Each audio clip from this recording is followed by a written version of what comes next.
Битката за прв човек на Скопје, најпрестижната функција на овие избори, останува да биде борбата со најголемо внимание пред вториот круг. Но интересна трка се очекува и во Карпош, Центар, Аеродром, како и во Струга, Шуто, Ризари, Кичево и Куманово.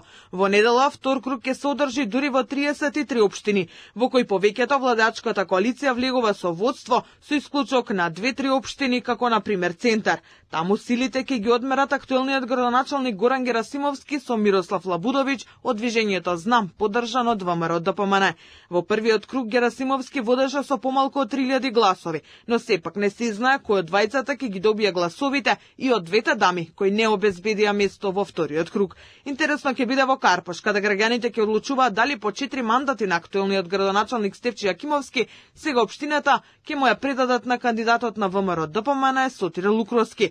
Тој води пред Јакимовски, кој има првостепена пресуда за затворска казна и е на црната листа на САД. Во Шуто, Ризари во вториот круг ќе се соочат актуелниот градоначалник Курту Дудуш од Унија на Роми и Ерџан Демир од ВМРО ДПМН. Раководењето на Дудуш со години го следат скандали, па и таму жителите може да дадат шанса да ги води нов човек. Татко на градот во втор круг ќе бира и најголемата општина во Македонија, Куманово. Таму актуелниот градоначалник Максим Димитриевски бара трета шанса од граѓаните, а ќе си ги одмери силите со независниот Горан Стојковски. Таму во голема водство е Димитриевски со дури 10.000 гласови. Во Тетово Билалка сами повторно бара шанса за градоначалничката функција и води по првиот круг пред неговиот против кандидатот интегративците Бајрам Реджепи.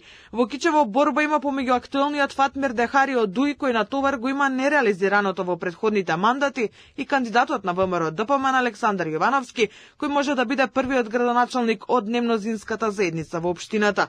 Струга дефинитивно се отарасува од Рами Смерко и големи се шансите победата да ја однесе независниот кандидат поддржан од Вреди и ВМРО ДПМН Менди Кјура. Сепак, таму уште се води жестока битка со второпласираниот Арсим Далипи од ДУИ. Голема битка ќе има и во Валандово помеѓу актуелниот Перо Костадинов од ЦДСМ, кој бара трета шанса од граѓаните, и Ѓоко Камчев, кандидат на ВМРО ДПМН, кој води со 140 гласови по првиот круг. И во Дојран по втор пат силите ќе си ги одмерат Илија Тентов и Ристо Джинев, откако првиот круг него помина Милан Мајкич од Демократи, кој освои само 38 гласови. Од 5 кандидати во Демир Капија ќе има женско-машки дуел во вториот круг: Наталија Димитриева од ВМРО ДПМН и Лазар Петров од ЦДСМ. Кочан избира помеѓу кандидатот на ВМРО ДПМН Владко Грозданов и независниот Венко Крстевски. За избор на локални самоуправи втор круг има и во Барвеница, Виница, Неготино, Дебарца, Зрновце, Конче, Македонска Каменица, Македонски Брод, Могила, Пробишти, Пранковце, Чешиново, Облешево, Боговиње, Дебар, Долнени, Крушево, Лозово, Росоман, Чучар Сандево и Студеничани. Изборите се неуспешни во 3 општини: Центар, Жупа, Врапчиште и Маврово, Ростуше, каде не излегоа најмалку 1/3 од бројот на запишаните избирачи во избирачкиот список. Таква е ситуацијата и во Гостивар.